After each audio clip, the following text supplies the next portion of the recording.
जी cafe आज के lecture का आगाज करते हैं। Lecture number 62। आज के लेक्चर में हम चैप्टर 5 का लास्ट कंसेप्ट डिस्कस करेंगे और उसके बाद चैप्टर 6 का फर्स्ट कंसेप्ट लर्निंग ऑब्जेक्टिव 1।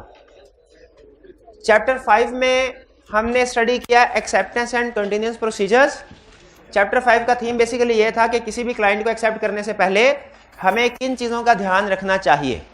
ठीक है, इनमें ISAs कोई गाइडेंस हमें प्रोवाइड करते हैं और कुछ guidance code of ethics provide करते हैं। कोड ऑफ एथिक्स वाली गाइडेंस ज़्यादा अहम है और वो है भी निस्बतन ज़्यादा डिटेल में। इसमें हमने स्टडी किया और हमने ये देखा कि कोड ऑफ एथिक्स हमें बताता है कि अगर आप बगैर किसी ड्यू वेरिफिकेशन के किसी ऑडिट क्लाइंट को एक्सेप्ट कर लेते हैं तो इसमें दो तरह के थ्रेट अराइज हो सकते हैं। एक थ्रेट टू कॉम्पिटेंस, दूसरा threat to integrity. Threat to competence का मतलब यह है कि हो सकता है हमारे पास sufficient resources, sufficient knowledge, time ना हो कि हम उस क्लाइंट का ऑडिट कर सके, उस पर एविडेंस ऑब्टेन कर सके। और थ्रेट टू इंटेग्रिटी का मतलब ये है कि हो सकता है जिस क्लाइंट को हमने एक्सेप्ट किया है बगैर चेकिंग किए कर लें तो उसमें इंटेग्रिटी ना हो, वो इलीगल इमोरल एक्टिविटीज में इन्वॉल्व हो।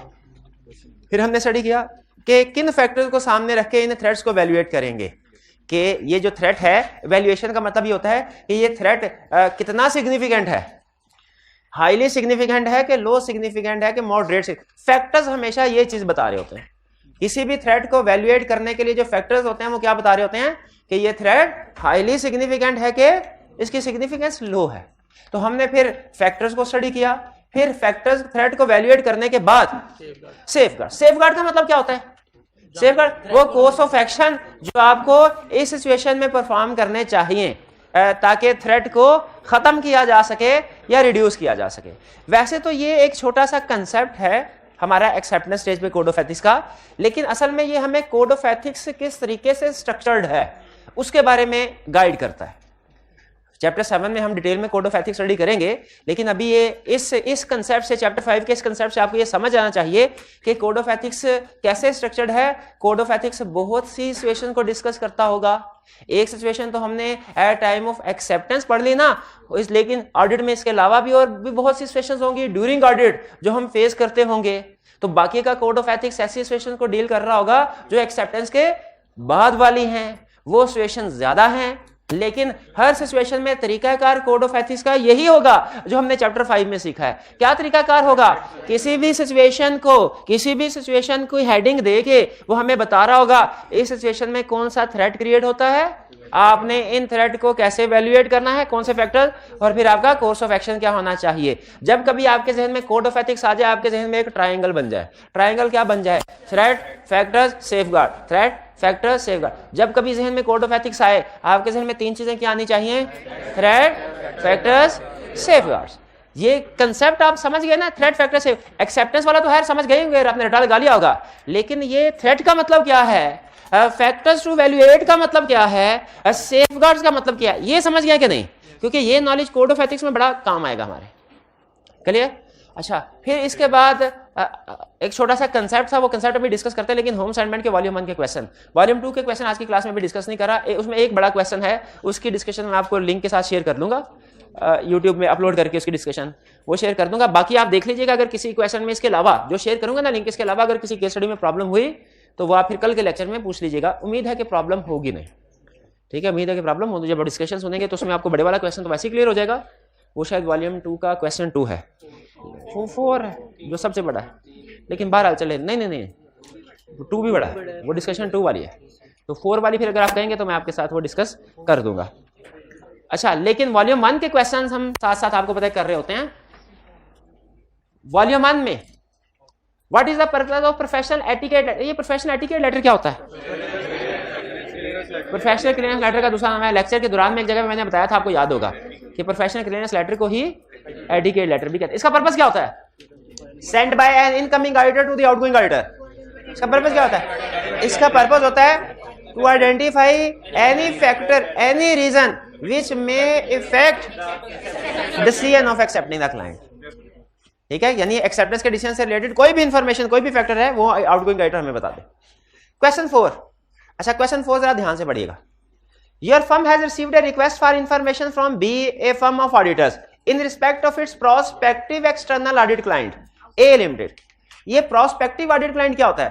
प्रोस्पेक्टिव का मतलब है expected audit client A limited. A is currently audited by your firm, but after discovering that A's manufacturing process includes unethical labor practices in its overseas supply chain, your firm decided not to seek reappointment. लेकिन आपको पता चला कि वो unethical practice, for example हो सकता है छोटे छोटे बच्चों से मेहनत करवाते हो, तो आपने फैसला किया कि आप दोबारा रीअपॉइंटमेंट के लिए विलिंग नहीं है. ठीक है. अच्छा, अब इसमें मुझे ये बताइए, हम इनकमिंग ऑडिटर, अच्छा requirement, state the actions what the firm should take with respect to the request for information from B. अब बी कंपनी ने हमें इंफॉर्मेशन के लिए पूछा है. हम इनकमिंग ऑडिटर है कि आउटगोइंग ऑडिटर?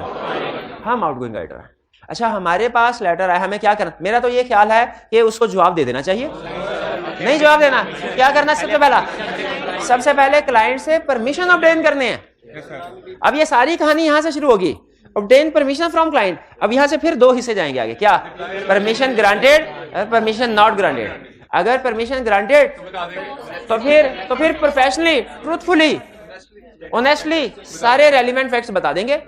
और अगर क्लाइंट परमिशन नहीं देता तो भी रिप्लाई करेंगे, लेकिन अब की बार रिप्लाई में क्या बताएंगे कि हमें क्लाइंट की तरफ से परमिशन नहीं मिली. बाकी दूसरा ऑडिटर चार्टर्ड अकाउंटेंट क्या करेगा ये हमें डिस्कस करने की जरूरत नहीं है, क्योंकि उसने हमसे पूछा ही नहीं है. उसने तो हमसे इतना, हमारे बारे में इतना पूछा है कि आपकी फर्म को क्या करना चाहिए इस रिक्वेस्ट के कंटेक्स्ट में. तो हमने उसे बता दिया, हम परमिशन लेके कम्युनिकेट करने की कोशिश करेंगे. क्लियर? इनमें कोई प्रॉब्लम हो तो पूछ लें. जी जी.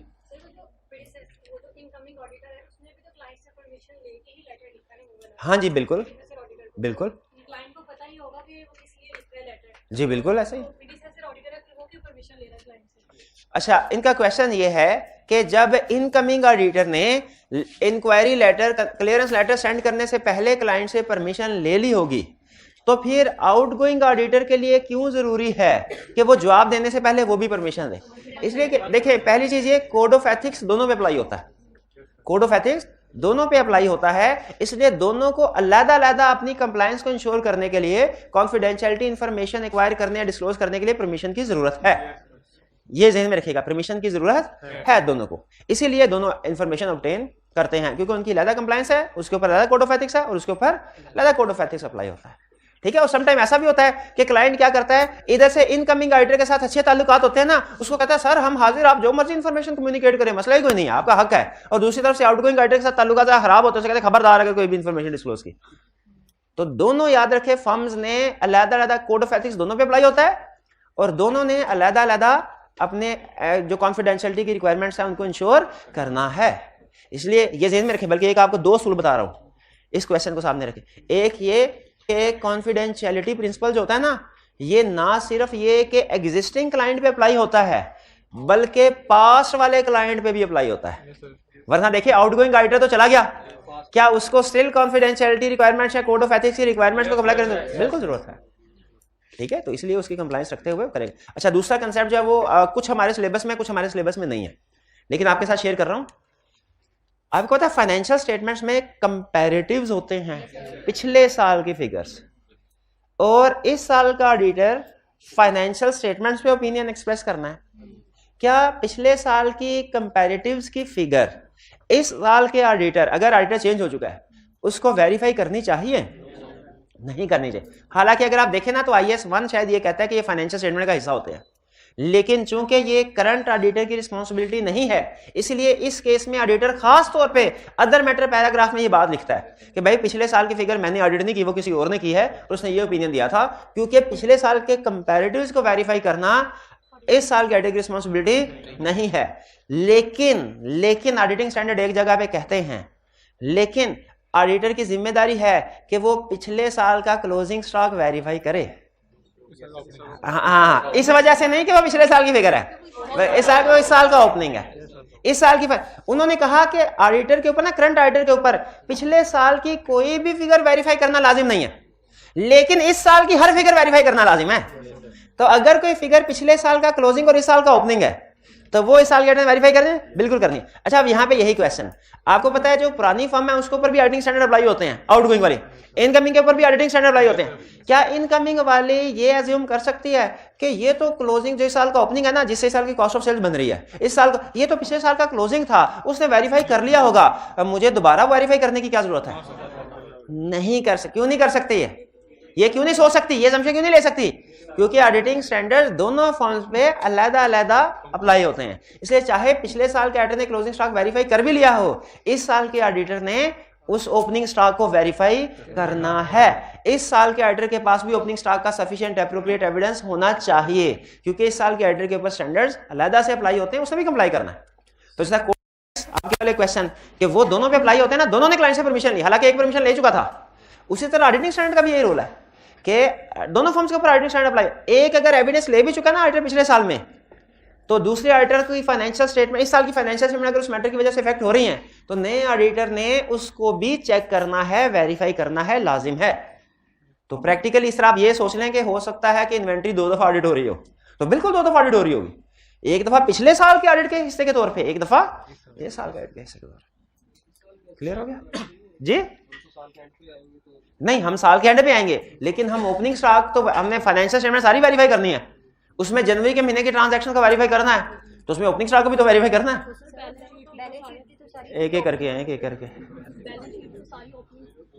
हाँ, इस तरह तो बैलेंस शीट की तकरीबन सारी ही फिगर्स हमारी इस साल की फाइनेंशियल स्टेटमेंट को अफेक्ट कर रही होंगी। थ्योरेटिकली यस कर रही, तो आपने वेरीफाई करना, वेरीफाई करना, सबको करना है ना मसला। लेकिन ये दिखने में जितना बड़ा मसला लग रहा है, प्रैक्टिस में उतना बड़ा मसला नहीं है।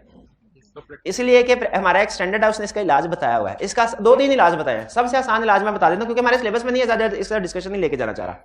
सबसे बेहतरीन इलाज ये है, जब प्रीडिसेसर ऑडिटर को प्रोफेशनल क्लियरेंस लेटर सेंड करो ना, उसके साथ उसको फिर एक रिक्वेस्ट भी कर दो, क्या सर आप अपने वर्किंग के पेपर्स की एक कॉपी हमें भिजवा दें। अगर उसने वर्किंग पेपर्स की कॉपी भिजवा दी तो आपकी बैठे बैठे यशी एविडेंस सारा मिल गया। हमें सिर्फ चेक करना है, हाँ भाई पिछले साल स्टॉक काउंट हुआ था, कोई मसला तो नहीं, कोई मसला नहीं, चलो बस एविडेंस मिल गया, सिंपल। लेकिन हमारे पास एविडेंस होना चाहिए। अब देखिए मैंने आपको पहले बताया था, स्टैंडर्ड प्रोसीजर के ऊपर जोर नहीं देता, प्रोसीजर ओरिएंटेड नहीं है, वो एविडेंस ओरिएंटेड है। अब प्रोसीजर किसी और ने परफॉर्म किया, लेकिन एविडेंस हमारे पास आ गया, तो स्टैंडर्ड को कोई इतराज है नहीं है, वो कहता है एविडेंस आना चाहिए। अगर प्रोसीजर आपने परफॉर्म नहीं किया, एविडेंस आ गया आपके पास, ओके है। लेकिन अगर आपने 50% परफॉर्म किया, एविडेंस नहीं आया, नॉट ओके। क्लियर जी? जी लास्ट ईयर जो ऑडिटर आया था सिर्फ उसी से पूछे थे या उससे पहले नहीं, सिर्फ लास्ट ईयर ऑडिटर, बस प्रीडिसेसर ऑडिटर में हमने सिर्फ पिछले ऑडिटर तक रहना है, उससे पीछे नहीं जाना, उससे पीछे नहीं जाना जी। हाँ, अगर ऑडिटर सेम होगा तो फिर ये काम करने की जरूरत ही नहीं है। क्यों जरूरत नहीं है? तो सारा एविडेंस उसी के पास होगा, वो खुद ही। तो ये इशू ओपनिंग बैलेंसेस को वेरीफाई करने का इशू, इसे हम कहते हैं ओपनिंग बैलेंसेस की वेरिफिकेशन। तो ओपनिंग बैलेंसेस को वेरीफाई करने का इशू सिर्फ इनिशियल ऑडिट में आता है। इसीलिए आपको कहा हुआ ना, इनिशियल ऑडिट थोड़ा सा मुश्किल होता है, इन मसलों, तो इन छोटे मोटे मसलों की वजह से मुश्किल होता है, ओपनिंग बैलेंस वेरीफाई करना मुश्किल होते हैं। ठीक है, तो अगर आपसे कोई पूछे कि इस साल के जो ओपनिंग बैलेंसेस इस साल की इनकम स्टेटमेंट को या बैलेंस शीट को अफेक्ट कर रहे हैं, वो तो पिछले साल के क्लोजिंग थे, पिछले साल वेरीफाई हो गए हैं, तो हमें तो कोई काम करने की जरूरत नहीं है ना। अगर हाँ, हमें एविडेंस ऑब्टेन करने की जरूरत है, हमारे पास भी ओपनिंग बैलेंसेस का सफिशिएंट एप्रोप्रिएट ऑडिट एविडेंस होना चाहिए जी। आपने कहा था कि ऑडिटर पिछले स्टेटमेंट से अनमोडिफाइड ओपिनियन देता है, लेकिन आईएएस के मुताबिक तो वो पिछले साल की गलतियों को ठीक करता है, तो ओपिनियन चेंज नहीं होती। नहीं, दोबारा पूछें, ऑडिटर मैंने क्या कहा था कि ऑडिटर प्रीवियस ईयर की फाइनेंशियल स्टेटमेंट्स होती हैं, उन पे किसी और ने ऑडिटर ने किया तो ऑडिट तो अनमोडिफाइड ओपिनियन देगा। नहीं, ये तो मैंने नहीं कहा। मैंने ये ऐसी, ये भाई इनका कहना ये है कि मैंने ये कहा है कि ऑडिटर पिछले साल की फाइनेंशियल स्टेटमेंट्स पे जो किसी और ने ऑडिट किया कंपैरेटिव, उस पे अनमोडिफाइड ओपिनियन देता है। नहीं, मैंने ये कहा है कि उस पे कोई भी ओपिनियन नहीं देता, वो इसकी जिम्मेदारी में शामिल नहीं है, वो अदर मैटर में बता देता है कि पिछले साल की फिगर्स किसी और ने कंपैरेटिव किसी और ने ऑडिट की हैं और उसने ये ओपिनियन दिया है, और हम पिछले साल की फिगर्स को चेक नहीं करते। ना, वो हमारी जिम्मेदारी में नहीं है जी। एक मिनट, क्लियर हो गया मेरे भाई? हाँ, पिछले साल की अब ये देखे, ये अलग कंसेप्ट, ये भी अगेन ये कैफ से निकल के C5 का क्वेश्चन है कि अगर पिछले साल की फाइनेंशियल स्टेटमेंट्स में कोई गलतियां आ जाएं तो क्या हम उसे ठीक करेंगे कि नहीं करेंगे। अब ये C5 का, लेकिन मैं हल्का सा सिर्फ आपको बेस बनाने के लिए जवाब दे रहा हूं, स्टैंडर्ड कहता है पहली कोशिश ये करो कि पिछले साल के ऑडिटर को ही ये बात बता दो और वो खुद से अपनी फाइनेंशियल स्टेटमेंट्स को रिवाइज करे, ठीक करे और ऑडिट रिपोर्ट इशू करे मैनेजमेंट के साथ मिलके। पहला बेहतर ट्रीटमेंट ये है। लेकिन अगर किसी भी वजह से, 2-3 रीजन वो डिस्कस करता है, किसी भी वजह से ये मुमकिन ना हो तो फिर आप खुद इस साल की कॉरिस्पॉन्डिंग फिगर्स को रीस्टेट कर दे। अच्छा, इसमें एक फर्क ध्यान में रखिएगा। स्टैंडर्ड कहता है, कंसेप्ट गौर से समझना, मैंने क्या कहा, मैंने कहा अगर किसी वजह से प्रीडिसेसर पिछले साल में गलती मिली और predecessor auditor previous financial statement को री इशू नहीं करवा पाता मैनेजमेंट के साथ मिलके, तो फिर हमने क्या करना है। इसमें 2 ऑप्शंस दे रहा हूं, एक सही है एक गलत है। पहली ऑप्शन, हमने इस साल की फाइनेंशियल स्टेटमेंट्स में कॉरिस्पॉन्डिंग फिगर्स को रीस्टेट करना है। दूसरी ऑप्शन, हमने पिछले साल की फाइनेंशियल स्टेटमेंट्स को मैनेजमेंट के साथ मिलके री इशू करना है। दूसरी वाली ऑप्शन गलत है, दूसरी वाली ऑप्शन, पहली वाली ऑप्शन सही है। अच्छा, कोई स्टूडेंट बता सकता है दूसरी वाली ऑप्शन क्यों गलत है और किस सिचुएशन में ये सही होती? शाबाश। अगर पिछले साल, ये इस वजह से गलत है दूसरी ऑप्शन क्योंकि पिछले साल का ऑडिटर कोई और था, उसका हक है कि अगर फाइनेंशियल स्टेटमेंट में गलती हो गई ना तो वो मैनेजमेंट के साथ मिलके उसे री इशू करवाया। लेकिन अगर वो नहीं करवाता तो हमने री इशुएंस की तरफ नहीं जाना, रीस्टेटमेंट की तरफ। लेकिन जहन में रखिएगा, अगर हम खुद ऑडिटर हुए ना पिछले साल के भी, तो हमारी पहली कोशिश क्या होनी चाहिए? री इशू। तो री इशू में और रीस्टेट में फर्क समझ आया कि अगर हमें पिछले साल में गलती नजर आए तो प्रेफर्ड अप्रोच क्या है कि पिछले साल की फाइनेंशियल स्टेटमेंट री इशू करवाई जाए। लेकिन समटाइम्स कुछ हालात में यह पॉसिबल नहीं होता, तो फिर स्टैंडर्ड क्या कहता है कि इसको रीस्टेट कर दो। इससे IAS 8 की कंप्लायंस पूरी हो जाती है। दोनों सूरतों में हो जाती है। हाँ, अगर रीस्टेट करो, impact on report emphasis of matter paragraph आएगा। शाबाश। ये अगर कंसेप्ट समझ आ गया, इनको कहीं नोट कर लें, कभी आपके एडवांस लेवल पे काम आएगा ये कि री इशू और रीस्टेटमेंट। क्लियर हो गया मेरे भाई? अब IAS 8 के साथ आपने लिंक करवाया, आंसर हो गया। और कोई क्वेश्चन? चलिए अब हम चलते हैं अपने कंसेप्ट के। अच्छा जी। सर यहाँ पे लिखा हुआ है कि ना incoming auditor should not accept the engagement, तो 2 केसेस में नहीं करना, लोगों से कुछ परमिशन नहीं मिली है। जी बिल्कुल। सर ये इतना बड़ा काम है। अच्छा, क्वेश्चन इनका ये है कि सर कोड ऑफ एथिक्स में ये लिखा हुआ है कि अगर इनकमिंग ऑडिटर को प्रोफेशनल क्लियरेंस लेटर सेंड करने की इजाजत ना मिले तो उसने एंगेजमेंट एक्सेप्ट नहीं करनी। और दूसरी बात ये भी लिखी हुई है कि अगर आउटगोइंग ऑडिटर को प्रोफेशनल क्लियरेंस लेटर रिप्लाई करने की इजाजत ना मिले तो भी इनकमिंग ऑडिटर ने एंगेजमेंट एक्सेप्ट नहीं करनी। तो फिर ये इतना ज्यादा काम करने का फायदा क्या हुआ? देखिए, इतना ज्यादा काम करने का फायदा ये हुआ कि हम नुकसान से बच गए।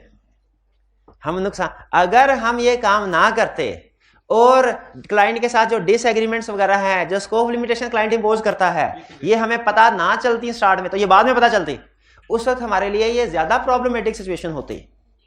तो आप यूं कह सकते हैं, अगर आप यूं सोचेंगे ना, ओहो हमने तो थोड़ा बहुत काम किया, लेटर भी लिखा, इंफॉर्मेशन भी सर्च की, 2-3 दिन लग गए, फिर उसके बाद एंगेजमेंट को एक्सेप्ट नहीं किया, ये तो हमारा 2-3 दिन का नुकसान हो गया। तो भाई ये 2-3 दिन का नुकसान बेहतर है बाद में कहीं फर्म ही पूरी ना पूरी डूब जाए। आपको बताया था ना, ये जो हमारी हिस्ट्री का सबसे बड़ा फ्रॉड है एनरॉन और वर्ल्डकॉम। ठीक है, ये एक हमारी, अब तो बिग 4 की टर्म यूज करते हैं ना, पहले बिग 5 होती थी, बाद में बताइए आर्थर एंडरसन एंड कंपनी। तो उनका इंटेग्रिटी का मसला था मैनेजमेंट का। फ्रॉड मैनेजमेंट कर रहे थे, ऑडिटर को रिश्वत के तौर पे पता है क्या कह रहे थे? सर अगर आपने क्वालिफाइड ओपिनियन दिया ना, शेयर होल्डर्स को बताया कि हमारी कैपिटलाइजेशन पॉलिसी गलत है, हम एक्सपेंसेस को कैपिटलाइज कर रहे हैं ताकि हमारा प्रॉफिट ऊपर रहे और बैलेंस शीट भी जरा हैवी एसेट्स के साथ शो हो, गलत क्या? अगर आपने शेयर होल्डर्स को बताया तो हम डायरेक्टर्स हैं, हमारे कुछ शेयर होल्डर के साथ अच्छे टर्म्स हैं, हम उनको क्या कि आपको रिमूव करवा देंगे। और अगर आप हमारी बात मान लेते हैं तो ना सिर्फ ये कि आप एज ऑडिटर कंटिन्यू करते रहेंगे, बल्कि हम आपको कुछ नॉन इंश्योरेंस सर्विसेज, टैक्स का काम भी हमारा लाखों का आता है, वो टैक्स रिटर्न का काम फाइल करने का वो भी आपको दे देंगे। इसके अलावा कंसल्टेंसी का भी काम होता है हमारा, वो भी मिलियंस में, वो भी आपको दे देंगे। तो ऑडिटर चुप रहा। मतलब रिसर्च में ये लिखा है, ऑडिटर चुप रहा। अब बाद में जब ये फ्रॉड सामने आया ऑडिटर हमेशा के लिए चुप तो उन्होंने जो शेयर होल्डर्स थे, अच्छा शेयर होल्डर जो बाकी दूसरे शेयर होल्डर थे, उन्होंने मैनेजमेंट के खिलाफ, जो सीएफओ इसके खिलाफ तो केस किया, ऑडिटर के खिलाफ भी किया कि भाई ऑडिटर को हमने इसलिए भेजा था चेकिंग करे, इसने क्यों नहीं बताया। हालांकि टेक्निकल ग्राउंड, अच्छा ऑडिटर ने पता क्या किया, ऑडिटर ने अजीब काम किया। वकील होते हैं ना, कोई रास्ता निकाल लेते हैं। ऑडिटर ने वकील से पूछा भाई हमने प्रोसीजर परफॉर्म किया है, इनके ऊपर कैपिटलाइजेशन पॉलिसी क्लाइंट की लिखी जो गलत है स्टैंडर्ड्स के मुताबिक, हमारे वर्किंग पेपर में लिखा हुआ है कि ये क्लाइंट ने जो करोड़ों के एक्सपेंडिचर्स हैं, रेवेन्यू एक्सपेंडिचर उन्हें कैपिटलाइज किया हुआ है, तो हम तो जैसे ही क्वालिटी कंट्रोल रिव्यू का हम तो पकड़े जाएंगे, अब कोई तरीका निकालो। उसने लॉयर ने किताबें पढ़ी अपनी, स्टैंडर्ड भी पढ़े, और उसने कहा उस वक्त एक हमारा स्टैंडर्ड है ऑडिट डॉक्यूमेंटेशन का, उस वक्त नहीं होता था, उस इतनी रिक्वायरमेंट्स नहीं होती थी। उसने कहा आपके स्टैंडर्ड मैंने पढ़े, उसमें यह लिखा हुआ है कि आपने जो भी काम करना है उसको डॉक्यूमेंट करना है। मैंने कहा बिल्कुल लिखा हुआ है इसलिए तो करते हैं। उसने कहा लेकिन ये नहीं लिखा हुआ कि कितने अरसे तक डॉक्यूमेंट्स को संभाल के रखना है, रिटेंशन पीरियड नहीं लिखा हुआ। आप ऐसा कीजिए सारे डॉक्यूमेंट जला दे, और जब जज पूछे आप उसे कहिएगा सर आग लग गई थी, आग लग गई थी। अब उसने इसी तरह किया, सारे के सारे डॉक्यूमेंट्स जला डिस्ट्रॉय कर दिए उस क्लाइंट से रिलेटेड। अच्छा अब देखें, अब ये लोगों का शक तो बढ़ गया, लेकिन उनके पास सबूत नहीं था कि कैपिटलाइजेशन पॉलिसी का। इनफॉर्मली देखे ना, देखे कोर्ट्स में कोर्ट की सोच में डिसीजन करती है, जनरल पब्लिक कुछ और है। जनरल पब्लिक में हर बंदे का परसेप्शन ये था कि इन्होंने गड़बड़ किया, साथ है तभी तो डिस्ट्रॉय किया सबको। ऐसे थोड़ी होता है कि सारे डॉक्यूमेंट्स रातों रात डिस्ट्रॉय हो जाए, लेकिन कोर्ट में चूंकि सबूत नहीं था, कोर्ट ने उनको बरी कर दिया। इस केस में ऑडिटर बरी हो गए थे, लेकिन एक चीज हमेशा याद रखिएगा, जो सर्विस ऑर्गेनाइजेशंस होती हैं ना, और खासतौर पर जो हम चार्टर्ड अकाउंटेंट्स हैं, ये सर्विस ऑर्गेनाइजेशन कोई चीज नहीं बेच रही होती, ये सिर्फ एक चीज के ऊपर बिजनेस कर रही होती है, रेपुटेशन के ऊपर। और रेपुटेशन, रिस्पेक्ट और इज्जत एक दफा चली जाए ना, आपने सुना होगा, वो फिर वापस नहीं आती। तो उस आर्थन बिग 5 में से फर्म थी बिग 5, और लीगल केस भी क्लीन चिट मिल गई थी उनको, लेकिन मार्केट में रेपुटेशन इतनी इफेक्ट हुई उनकी कि कोई भी कंपनी उनसे अपना ऑडिट करवाने के लिए तैयार नहीं थी। मतलब, और जो कंपनी करवाती, अच्छा इंटरेस्टिंग बात सुने, जो कंपनी उनको अपना ऑडिटर अपॉइंट करते थे ना इस स्कैंडल के बाद, उसकी शेयर प्राइस आधी हो जाती थी अगले दिन उस कंपनी की। क्यों भला? शेयर होल्डर एक्सपेक्ट कर, शेयर होल्डर ये परसीव करते थे कि लगता है ये जो ऑडिटर ना आर्थर एंडरसन वाले, ये 2 नंबर काम में माहिर है, तो ये कंपनी ने लगता है इसलिए इनको अपना ऑडिटर अपॉइंट किया कि इसने 2 नंबर काम किए होंगे, और ये इनसे अपनी मर्जी का अनमोडिफाइड ओपिनियन खरीदना चाहती होगी, ओपिनियन शॉपिंग करना चाहती होगी, इसीलिए। तो जो कंपनी उनको अपना ऑडिटर अपॉइंट करती थी, वो उसके शेयर होल्डर कहते थे बेचो, इसे कोई गड़बड़ है। कंपनी ने ऐसे नहीं 2 नंबर वाली फर्म को अपॉइंट किया, कोई गड़बड़ है, शेयर बेच दो, प्राइस डाउन हो जाती थी। आहिस्ता आहिस्ता 1-1.5 साल के अंदर वो कंपनी, वो फर्म तकरीबन खत्म हो गई।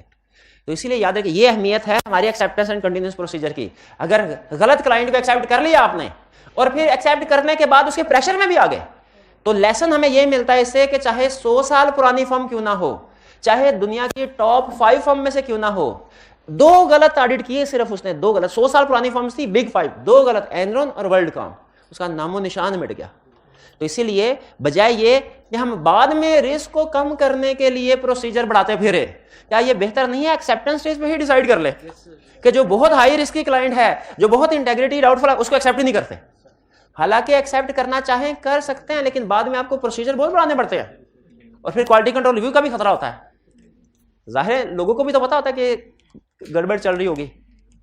तो इसीलिए बेहतर क्या होता है, फर्स्ट स्टेज पे ही ऐसा क्लाइंट हो जिसमें इंटेग्रिटी का मसला हो, हम क्या करें, छुट्टी कर। हालांकि इसमें कोई 2-4 दिन लगे होंगे, तो फिर हमें फायदा क्या हुआ होगा छुट्टी करवाने का? फायदा ये हुआ बाद में हमेशा के लिए चुप होने से बच गए। ठीक है, चलिए और क्या। प्रीडिसेसर ऑडिटर से डिफरेंट किस्म की इंफॉर्मेशन मांग सकते हैं। ये डिफरेंट किस्म से क्या मुराद है?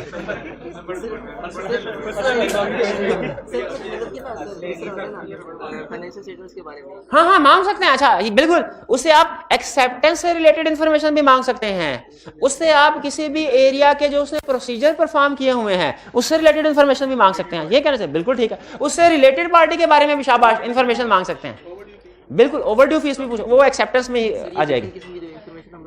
ये बताएंगे क्लाइंट को कि हम लोग ये सारी इंफॉर्मेशन। और जी बिल्कुल, क्लाइंट को देखें, क्लाइंट को ना एक दफा इजाजत लेनी होती है, जैसे हमने इंटरनल ऑडिटर में भी ये पढ़ा था, क्लाइंट से एक दफा इजाजत लेनी होती है, सर हम इंटरनल ऑडिटर को यूज कर लें, यूजिंग दी वर्क के लिए या डायरेक्ट असिस्टेंस के लिए।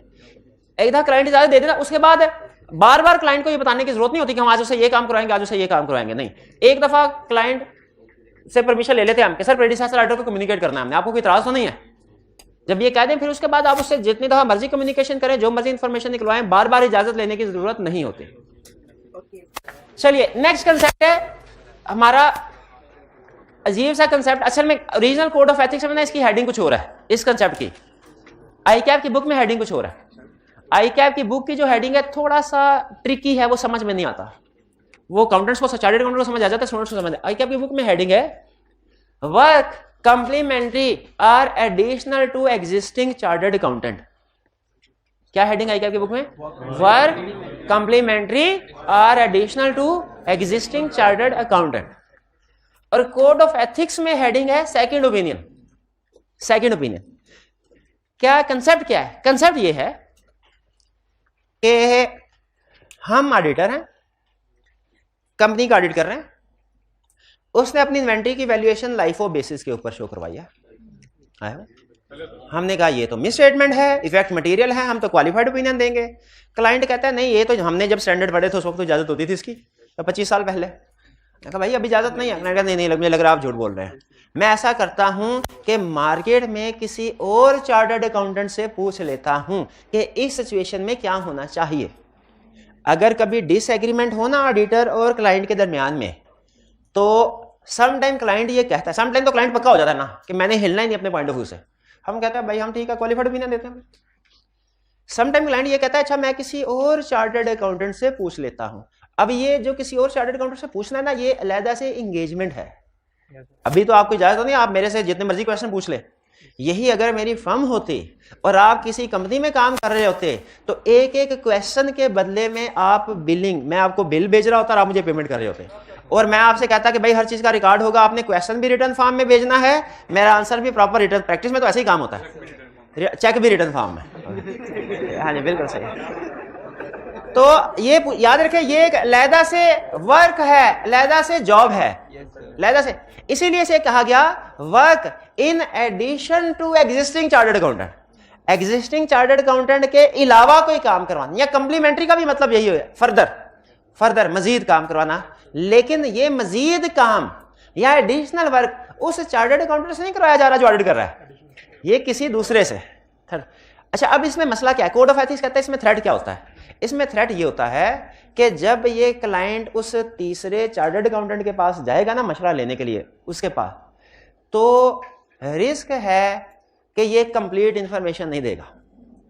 क्योंकि आपको पता है जब भी कोई किसी दो बंदों की लड़ाई हो, वो किसी तीसरे के पास जाते हैं, तो जो बंदा जाता है वो सारी बातें बताता है, अपना भी कसूर बताता है। वो सिर्फ ये कहता है देखो मेरा जो सर इसने फाड़ दिया, और वो जो उसके बाजू टांगे तोड़ के आया है उसके बारे में नहीं बताएगा। तो उसी तरीके से जब डिसएग्रीमेंट हुआ ना, तो वो जो क्लाइंट गया एडिशनल चार्टर्ड अकाउंटेंट के पास, वो कंप्लीट इंफॉर्मेशन हो सकता है उसको ना दे, और वो चार्टर्ड अकाउंटेंट ऐसा ओपिनियन दे दे इनसफिशिएंट इंफॉर्मेशन के ऊपर जो गलत है, ऐसा मशवरा दे। इसीलिए ये जो प्रोविजन है ना, वर्क कंप्लीमेंट्री और additional to existing chartered accountant, ये बेसिकली उस चार्टर्ड अकाउंटेंट के लिए है। ये हमें सामने रख के नहीं बनाई प्रोविजन, ये उस चार्टर्ड अकाउंटेंट को सामने रख के बनाई है कि उसके पास जब क्लाइंट आए और उससे कहे कि मेरा और मेरे ऑडिटर का इस बात पे डिसएग्रीमेंट है, आप बताइए, आप भी पढ़े लिखे हैं, आपने भी स्टैंडर्ड पढ़े हैं, क्या किताबों में वाकई ऐसा लिखा हुआ है कि इस सिचुएशन में ये होगा? तो उस ऑडिटर को चाहिए पहले सिचुएशन को पूरा समझ ले, सिचुएशन है क्या, ठीक है? तो इसीलिए स्टैंडर्ड ये कहता है ये है वर्क कंप्लीमेंट्री और additional to existing chartered accountant. ये बात समझ आ गई? जिसे in short code of ethics ने क्या कहा? Second opinion. कि कोई डिसएग्रीमेंट है, क्लाइंट सेकंड ओपिनियन देने के लिए या किसी के पास। थर्ड क्या होगा इसमें? प्रोफेशनल कॉम्पिटेंस एडवोकेट, कि हो सकता है वो additional chartered accountant competent advice ना दे सके, प्रोफेशनल एडवाइस ना दे सके। क्यों ना दे सके? क्योंकि उसके पास पूरी इंफॉर्मेशन नहीं है। फिर उसे क्या करना चाहिए? Proposed accountant notify existing accountant. समझ आई क्या कह रहा है? प्रपोज्ड कौन है? जिसके पास क्लाइंट गया है। एग्जिस्टिंग कौन है? हम।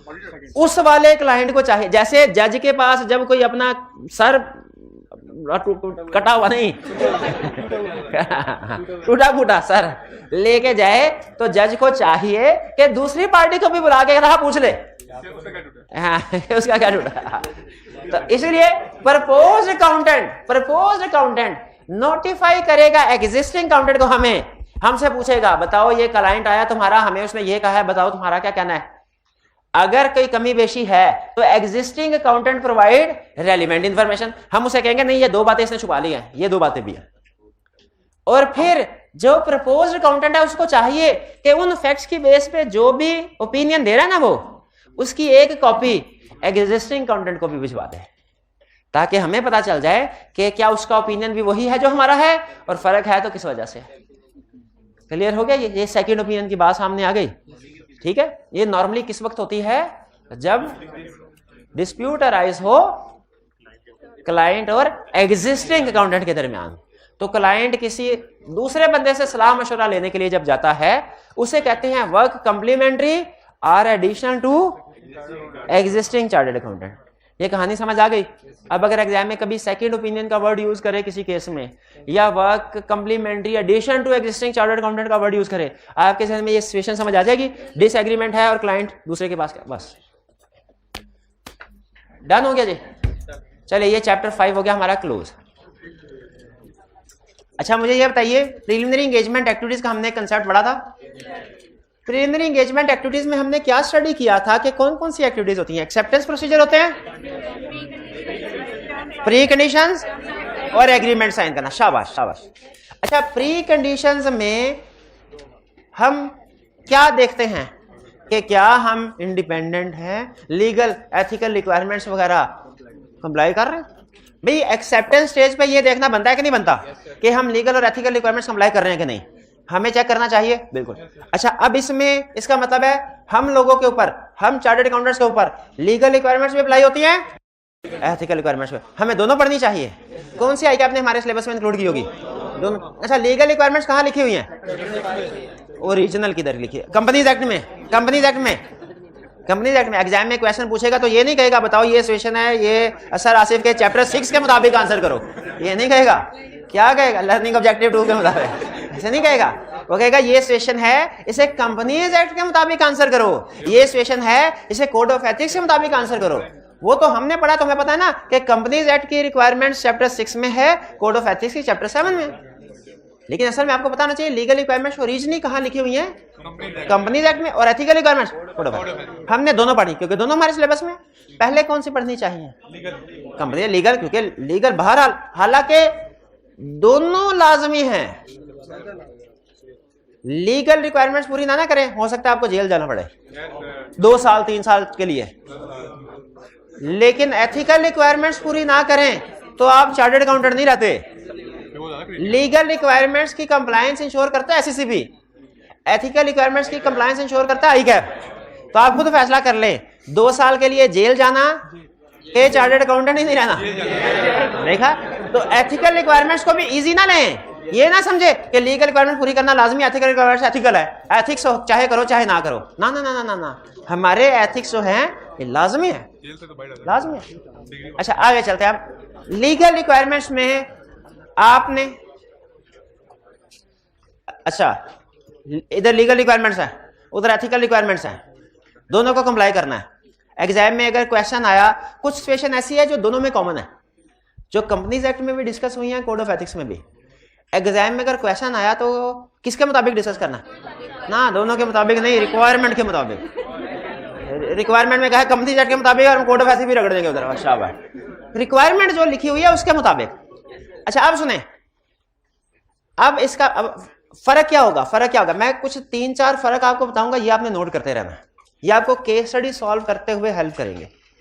पहला फर्क, जो लीगल रिक्वायरमेंट्स हैं ये सिर्फ पार्टनर्स पे अप्लाई होती हैं। लीगल रिक्वायरमेंट सिर्फ पार्टनर्स पे अप्लाई होती हैं, लेकिन एथिकल रिक्वायरमेंट्स सारी फर्म पे अप्लाई होती हैं, सारी फर्म पे अप्लाई होती हैं। सारी फर्म से क्या मुराद है? सारी फर्म से मुराद पार्टनर भी है, मैनेजर भी है, और आप जैसे ट्रेनी स्टूडेंट्स भी हैं।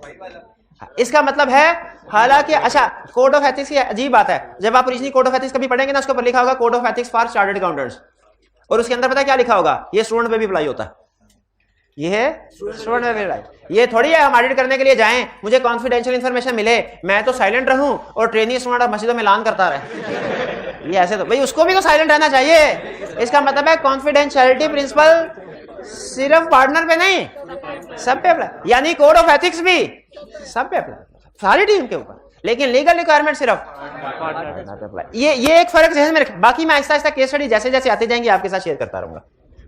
अच्छा, ये बात चैप्टर 5 के एंड पे ना लिखे, चैप्टर 6 के शुरू में लिखे। हाँ जी, अब हम स्टडी करने जा रहे हैं legal compliance with legal requirements. इस चैप्टर में हम क्या सीखेंगे?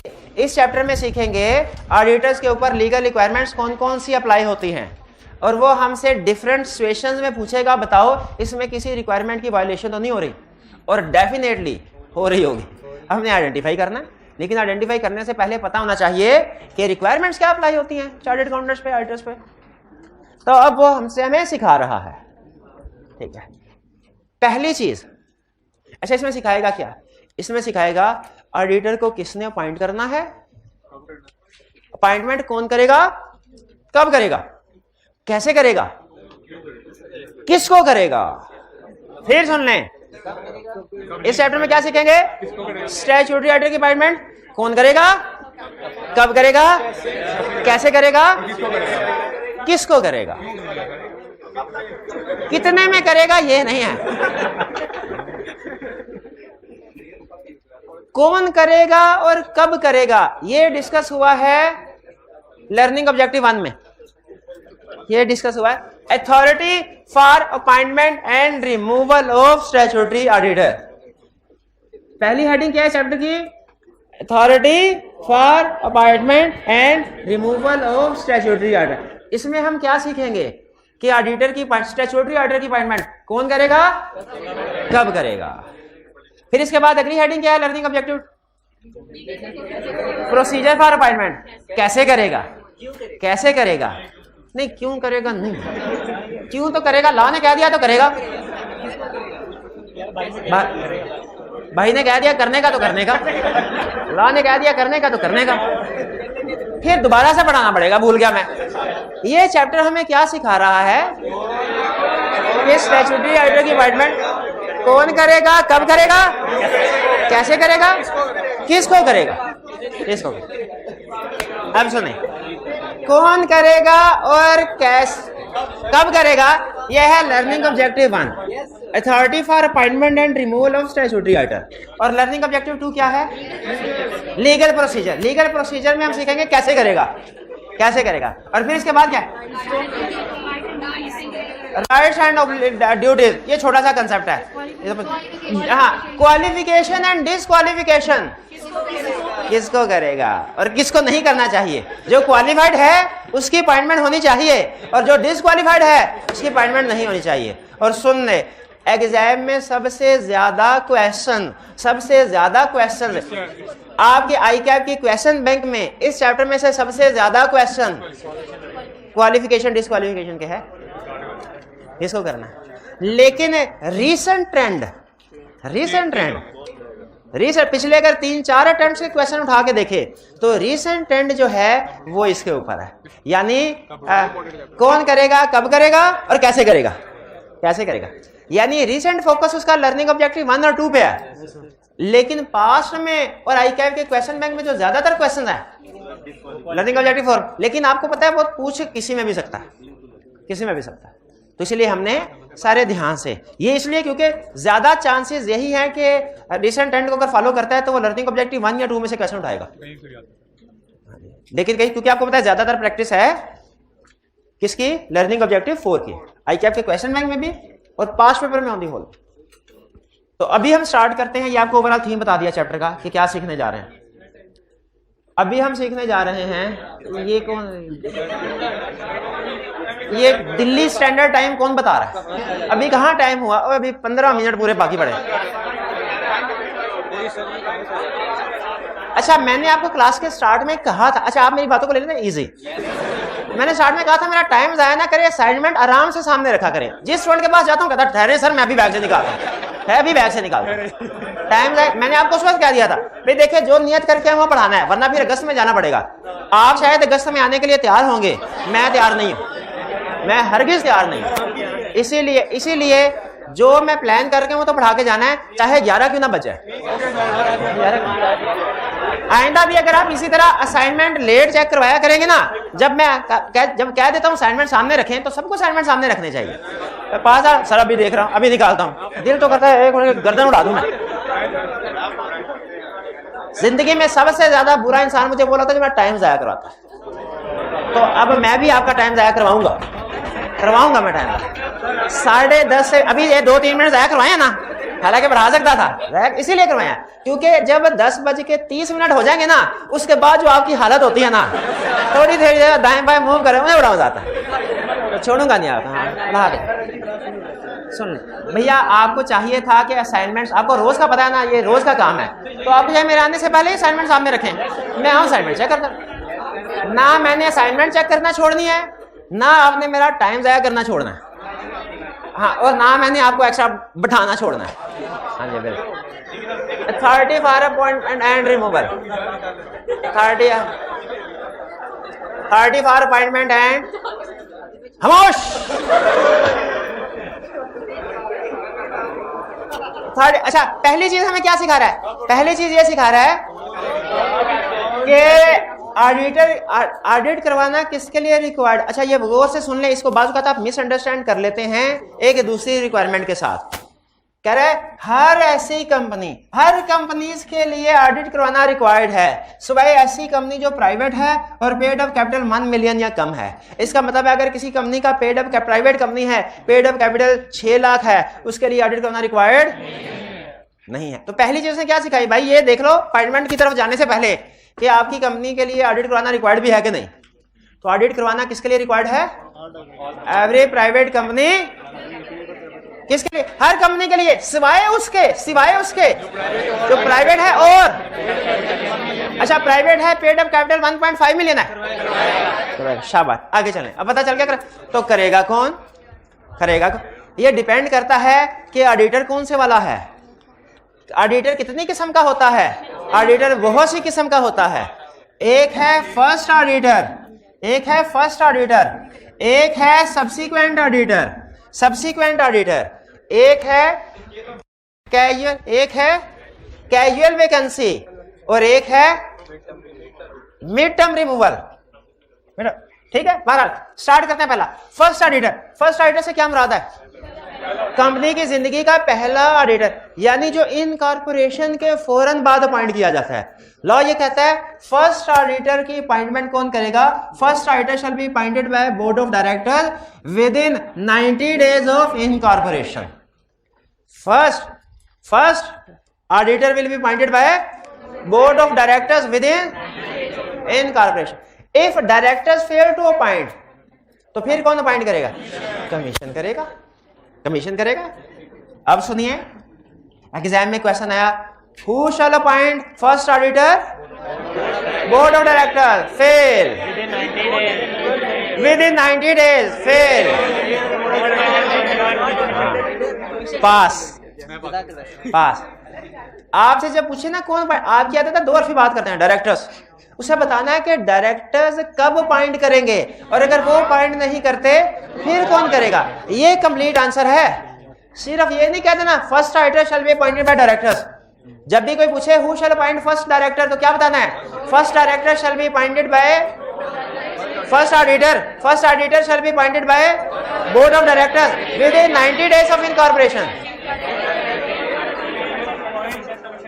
If director don't appoint within prescribed period, then commission. Clear? एक वैसे कमीशन से मुराद SCCP, security and commission Pakistan. भैया क्लियर हो गया? एक क्वेश्चन में उसने कहा कंपनी इनकॉर्पोरेट हुए 80 दिन हो गए हैं, अपॉइंटमेंट नहीं हुई, अब डायरेक्टर को याद आया अपॉइंटमेंट करनी थी, कर सकते हैं। एक में कहा 120 दिन हो गए, ओके ठीक है। सब्सिक्वेंट ऑडिटर कौन होता है? सब्सिक्वेंट ऑडिटर होता है फर्स्ट डायरेक्टर के बाद जो भी पार्ट, ये दूसरा भी हो सकता है, 50वां भी हो सकता है, 50वां भी हो सकता है। सब्सिक्वेंट ऑडिटर कौन अपॉइंट करेगा? मेंबर्स कहां? एजीएम में।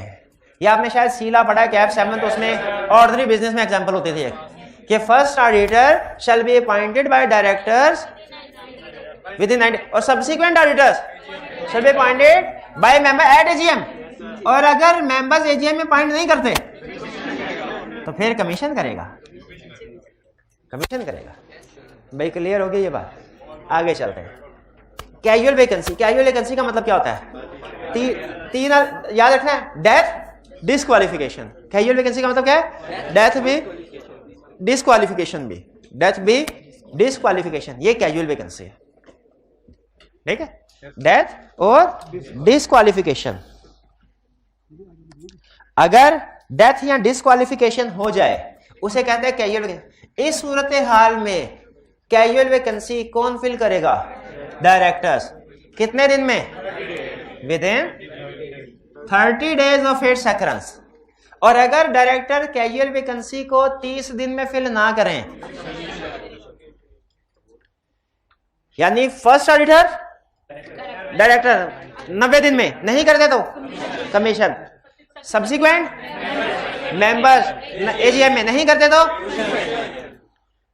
Casual vacancy with in 30 days नहीं करते तो। अच्छा, इसमें एक चीज ध्यान में रख लीजिएगा, कैजुअल वैकेंसी अगर तो ऑडिटर ना सोल प्रोप्राइटर, उसकी डेथ हुई तो ये कैजुअल वैकेंसी होती है। लेकिन अगर पार्टनरशिप हो ना, पार्टनरशिप जिसमें 15 पार्टनर्स हैं, उसमें से एंगेजमेंट पार्टनर की डेथ हो जाए, वो कैजुअल वैकेंसी नहीं होती, क्योंकि पार्टनरशिप के केस में कोई भी इंडिविजुअल पर्सन अपॉइंट नहीं होता, बल्कि फर्म अपॉइंट होती है। तो अगर आपने पार्टनरशिप के साथ कोई एग्रीमेंट किया है और कोई एक पार्टनर की डेथ हो गई है, वो एग्रीमेंट स्टिल वैलिड रहता है, क्योंकि बाकी के पार्टनर्स तो हैं, वो फिर सर्वाइविंग पार्टनर्स उसको पूरा करते हैं। तो सोल प्रोप्राइटरशिप में, हाँ जैसे पार्टनरशिप, हाँ, तो पार्टनरशिप के केस में याद रखिए, अगर एक पार्टनर की डेथ हुई है तो वो कैजुअल वैकेंसी नहीं है। अगर सोल प्रोप्राइटरशिप है, उसमें उसकी डेथ हुई है, तो वो कैजुअल वैकेंसी है। आगे चलते हैं, सारी विड्रॉल की रिमूवल करते हैं डिस्कशन अभी। In case of mid term removal, mid term removal का मतलब क्या होता है?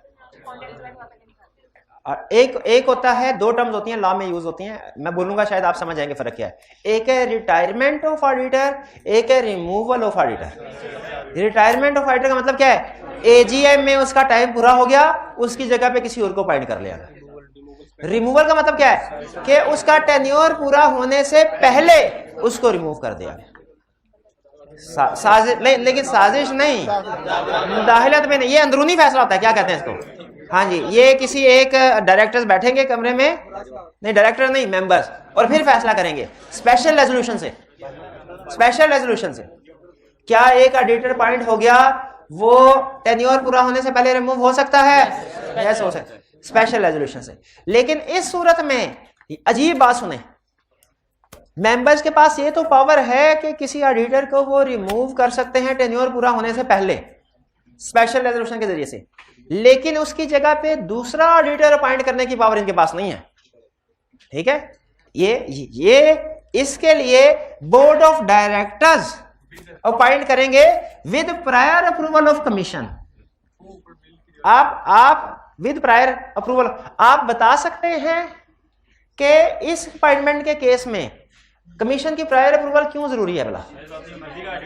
ताकि कमीशन देख ले रिमूवल जस्टिफाइड, और इसकी जगह पे जो दूसरा ऑडिटर है वो इंडिपेंडेंट है।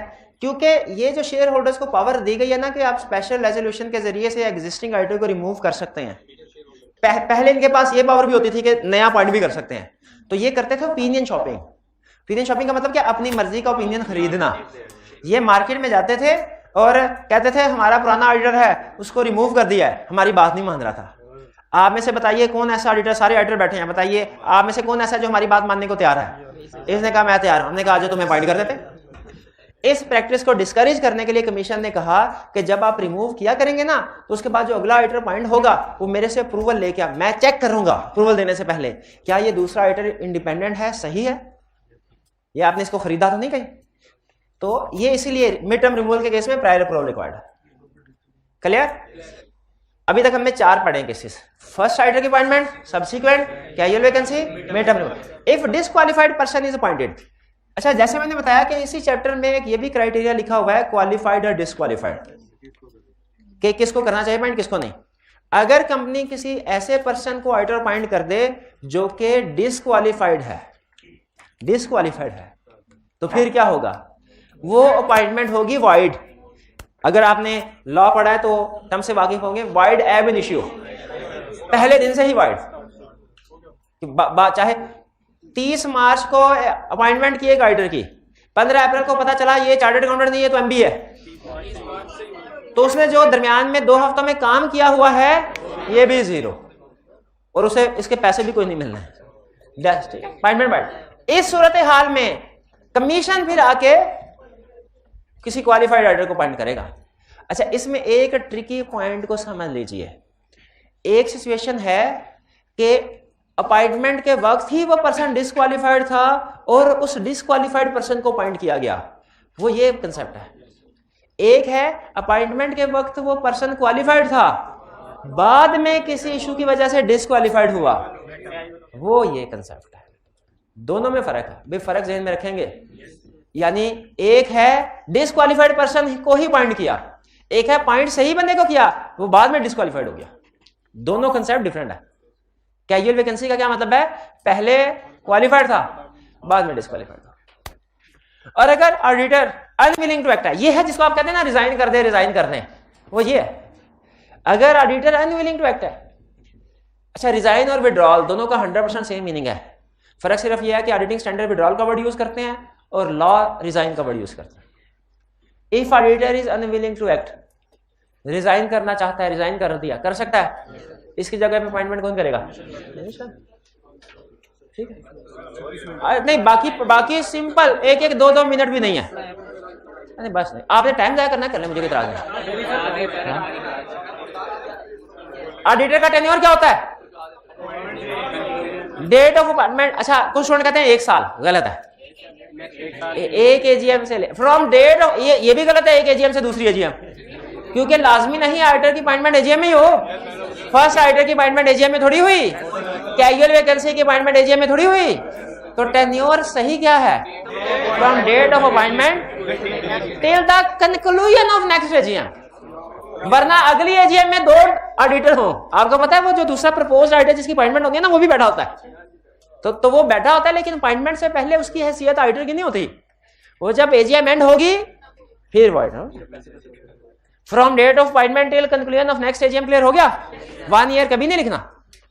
एक केस स्टडी में था कि एजीएम एक्सटेंड हो जाती है ना, सीला में बड़ा, तो एक्सटेंड हो तब क्या होगा? हमने कहा नो प्रॉब्लम, ऑडिटर का टाइम भी एक्सटेंड हो गया, क्योंकि उसका तो एजीएम जब तक एजीएम नहीं एंड होगी।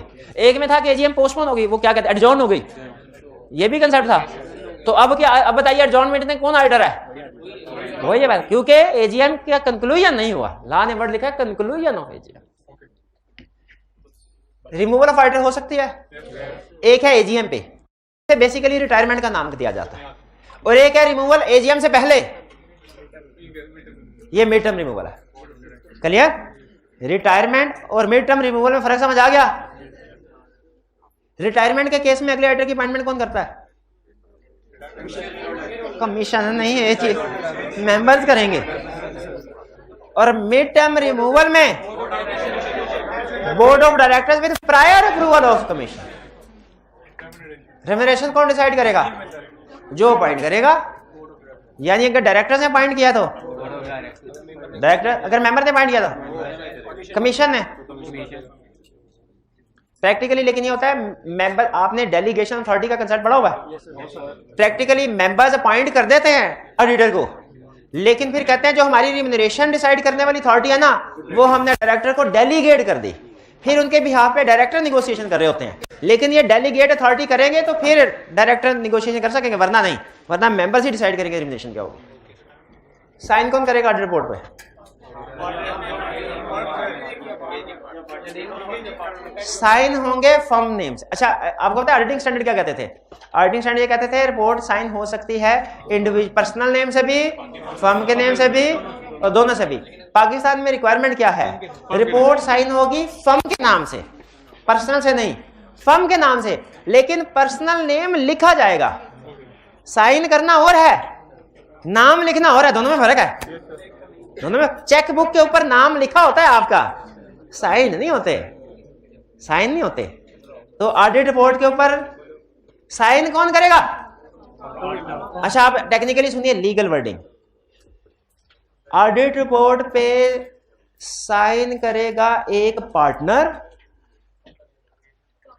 इन फर्म नेम और नीचे अपना नाम लिखेगा। भाई लाइन समझ आई? अगर एक फर्म में उसके 20 पार्टनर हैं, एक पार्टनर है मिस्टर हसन, उसने ऑडिट किया है, फर्म का नाम है Abdali and company chartered accountants, तो साइन कौन करेगा? अब्दाली हसन करेगा। हसन है इन दिन, हाँ, यानी हसन साइन करेगा ना, जब साइन करेगा तो वो लिखेगा Abdali and company chartered account, ऐसे इसी तरह के साइन होते हैं। अब्दाली एंड कंपनी करेगा पार्टनर, मैनेजर नहीं क्यों करेगा? अगर कोई मैनेजर साइन करने लगेगा उसे एक लगाएंगे। करेगा पार्टनर किस नाम से? फर्म के नाम से, और नीचे अपना नाम लिख देगा। Engagement partner of this audit was mister Hasan, मी नहीं, मिस्टर हसन, मिस्टर हसन, मी पता नहीं कौन मी करके है।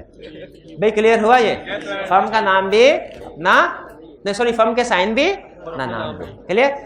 अब आपकी होम असाइनमेंट सुन लें, और अगर आप चाहते हैं कि कल भी इसी तरह आप 10 मिनट एक्स्ट्रा बैठें तो नो प्रॉब्लम, आप असाइनमेंट अपने बैग में रखिएगा, जब मैं आपसे पूछूं निकाल लीजिएगा। आज का लेक्चर यहाँ पे खत्म करते हैं हम। अल्लाह हाफ़िज़।